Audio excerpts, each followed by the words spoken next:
આયુષ મંત્રાલય ભારત સરકાર હેઠળના એટ્રા જામનગર દ્વારા 10મા આયુર્વેદ દિવસની ઉજવણી અન્વયે વિવિધ શ્રેણીબદ્ધ કાર્યક્રમોનું આયોજન કરવામાં આવી ચૂક્યું છે. આ ઉજવણી અંતર્ગત એક રેલીનું આયોજન આજરોજ તારીખ 20 સપ્ટેમ્બરના રોજ કરવામાં આવ્યું હતું. આ રેલીનો હેતુ સર્વાંગી સ્વાસ્થ્ય અને સુખાકારીને પ્રોત્સાહન આપવામાં આયુર્વેદના મહત્વ વિશે જાગૃતિ ફેલાવવાનો હતો. વધુમાં આયુર્વેદના આપણા સમૃદ્ધ વારસાને પ્રોત્સાહન આપવા અને જાળવવા માટેનું હતું, જેમાં એટ્રાના વિદ્યાર્થીઓ અને સ્ટાફ સભ્યોએ ઉત્સાહભેર ભાગ લીધો હતો.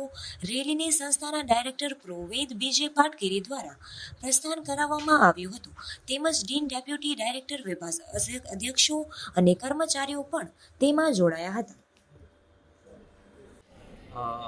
આવતા મંગળવારે તારીખ 23મી સપ્ટેમ્બરે રાષ્ટ્રીય આયુર્વેદ દિવસ ભારત સરકાર દ્વારા જે જાહેર કરવામાં આવ્યો છે તેના સંબંધે જામનગરની institute of teaching and research in Ayurveda ITRA કે જે આયુષ મંત્રાલય દ્વારા સંચાલિત ભારતની એકમાત્ર ઇન્સ્ટિટ્યૂટ ઓફ નેશનલ ઇમ્પોર્ટન્સ છે, તેના દ્વારા વિવિધ પ્રકારના કાર્યક્રમોનું આયોજન કરવામાં આવ્યું છે.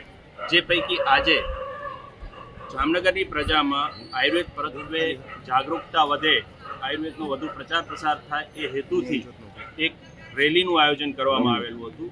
આ રેલીમાં જામનગરની ઇટ્રા સંસ્થાના under graduate, post graduate, pharmacy, PhD જેવા વિદ્યાર્થીઓ અને તમામ શૈક્ષણિક સ્ટાફે ભાગ લીધો હતો. અને આ રેલી દ્વારા અમે જામનગરની પ્રજામાં આયુર્વેદ પ્રત્યે થોડી જાગૃતતા વધે એવો એક પ્રયાસ કર્યો. આ ઉપરાંત પણ છેલ્લા 10 દિવસથી અમે વિવિધ પ્રકારના રોગો અંગેના નિદાન કેમ્પ આયુર્વેદ દિવસ નિમિત્તે કરી રહ્યા છીએ. આયુર્વેદ દિવસ નિમિત્તે સ્વચ્છતા અભિયાન કરવામાં આવ્યું.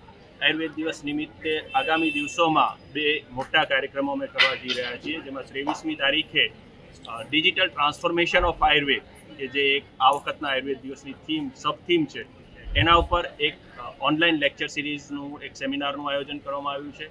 અને 24મી તારીખે એક આખા દિવસનો વેટરનરી સાયન્સ એટલે કે મૃગ ચિકિત્સા કે પશુ ચિકિત્સામાં આયુર્વેદનો શું રોલ હોઈ શકે એ વિષયક એક આખા દિવસનો કાર્યક્રમ કરવામાં આવ્યો છે.